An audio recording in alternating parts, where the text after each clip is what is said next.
Good day, First Baptist kids. We're going to learn about the armor of God again this week, and this week's lesson is about God's righteousness. So, we're in a battle against evil, so listen to this. This is Ephesians chapter 6, verses 10 through 12. Finally, be strong in the Lord and His almighty power. Put on the full armor of God so that you can take your stand against the devil's schemes. For our struggle is not against flesh and blood, but against the rulers, against the authorities, against the powers of the dark world, and against the spiritual forces of evil in the heavenly realms. So today we're learning that we fight evil with righteousness. Some people think of righteousness as doing the right thing, but we're going to explore how it goes beyond that. First, I want you to fill in the blank for this sentence. You should never blank at church. Maybe it's you should never be a smart mouth at church. Now, think about this. Do you ever do that outside of church? Are you ever sassy outside of church? If someone doesn't do the bad thing at church but does it outside the church, that does mean that means that person is righteous when they're at church. So what that kind of means is that you're basically living two different lifestyles. Like you're pretending to be something at church, and then outside of there you're being a little sassy cat and saying that you're a Christian when really maybe you're not. So a lot of people might behave one way at church but differently outside of church. Looking at the way they behave at church, you might consider them righteous. But let's get to the heart of righteousness. So to explore righteousness, we're going to look at some guys in the Bible who acted really, really righteous or perfect. They were the religious leaders, and everyone looked to them as examples of how to live the right way. So we're going to see what it was like to be righteous. So they wore like Bible verses, kind of like this one says, I have Jesus in my heart. They wore Bible verses on their arms like it was kind of like a bracelet, just like the bracelet I showed you. And that seems like a good thing. But they may want to tell other countries, like the map, about God. Or they might promise people, I promise, and then maybe not keep their promises. They might give money to the poor or something like that. And overall, their lives look clean and pure, just like this cup. It's clean.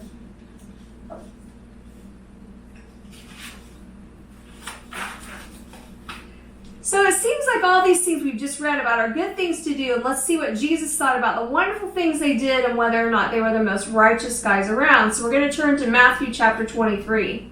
And so I have several verses to read to you from there. So Matthew chapter 23 verse 5 says, everything they do is done for people to see. They make their phylacteries wide and the tassels on their garments long. So they had like, a phylactery was kind of like a leather, like tube-like thing that they might have worn like on their forehead or their arm, and it would have had like different scripture verses and stuff like that.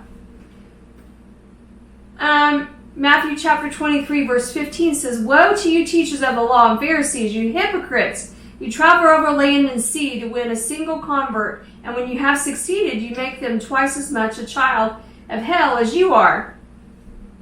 And the next one says, Matthew chapter 23, verse 23 says, woe to you teachers of the law, Pharisees, you hypocrites! You give a tenth of your spices, mint, dill, and cumin, but you have neglected the most important matters of the law, justice, mercy, and faithfulness. You should have practiced the latter without neglecting the former.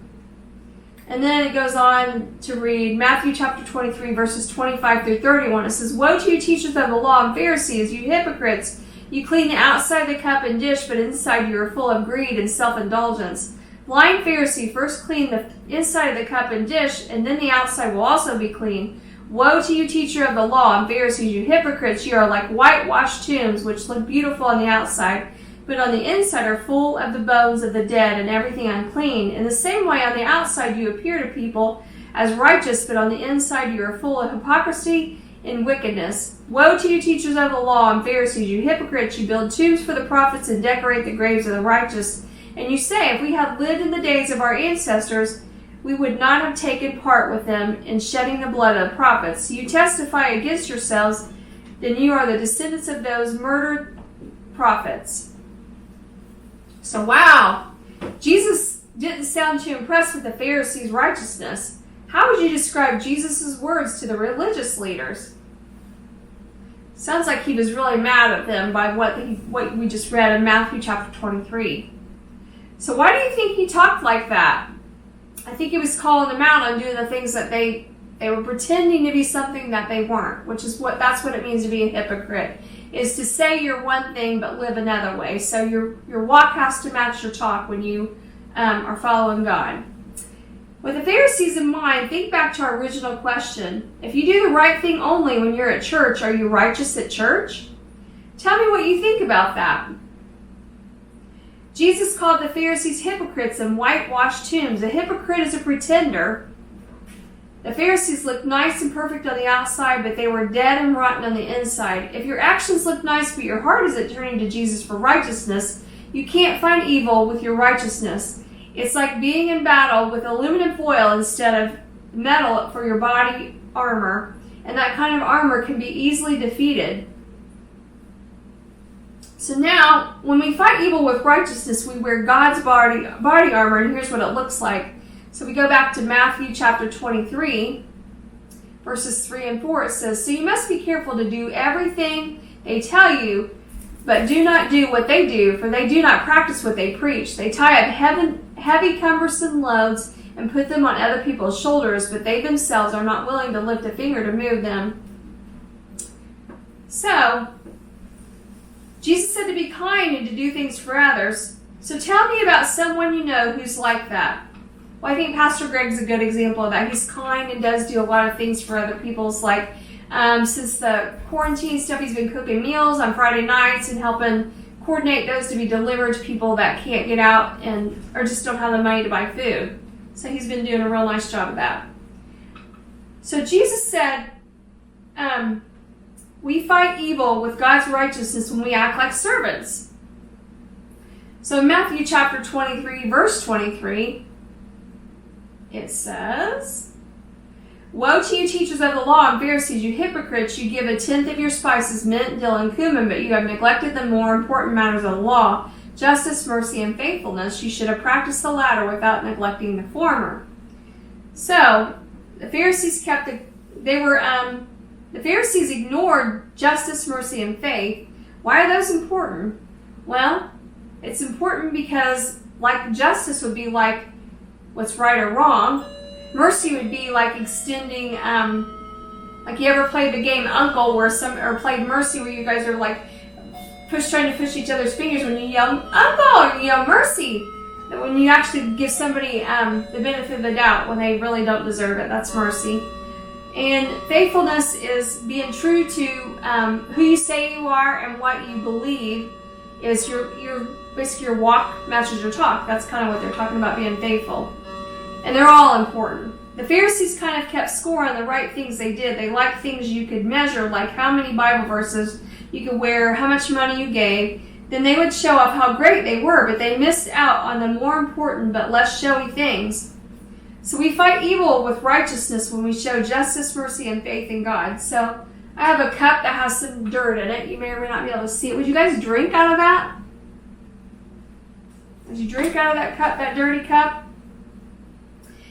Which was a lot like them. It looks beautiful and red on the outside, but it's really dirty on the inside. That's what they mean when it talks about whitewashed tombs, is that it looks beautiful on the outside, but it's dead and nasty on the inside.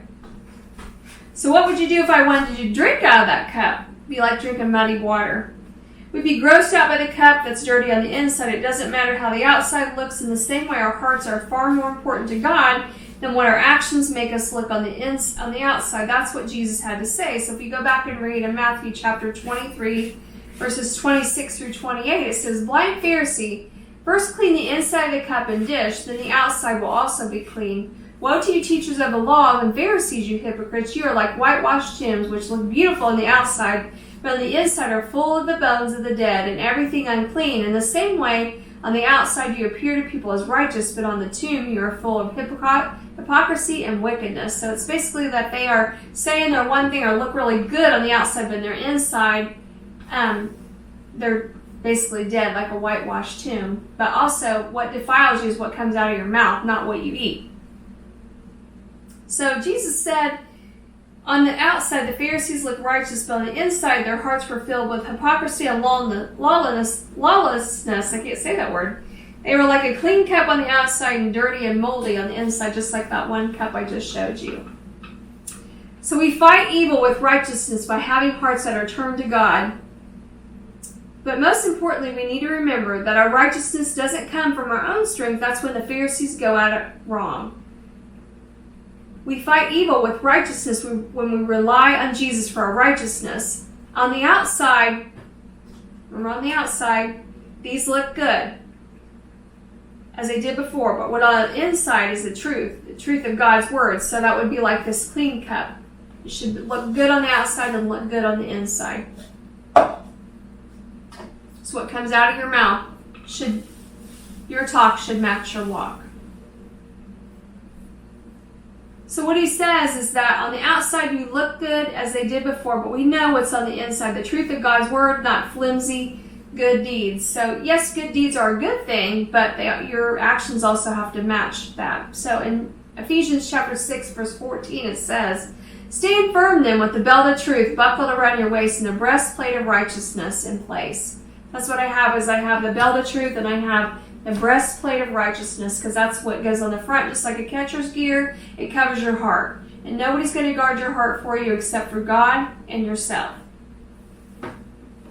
So here's what he has to say. We looked at some really tough stuff. Well, actually, another question for you. When is it hard for you to be strong? How could God's righteousness help you? We looked at some tough stuff that Jesus said to the Pharisees. Maybe you don't think Jesus would say something so harsh. But he knew the Pharisees' hearts. He knows our hearts too. We're all about. Jesus would say something, but he knew the Pharisees' hearts were all about themselves, not about God. That not only made him mad, but it broke his heart. Listen to what he had to say after you put them into place. I have to get a drink.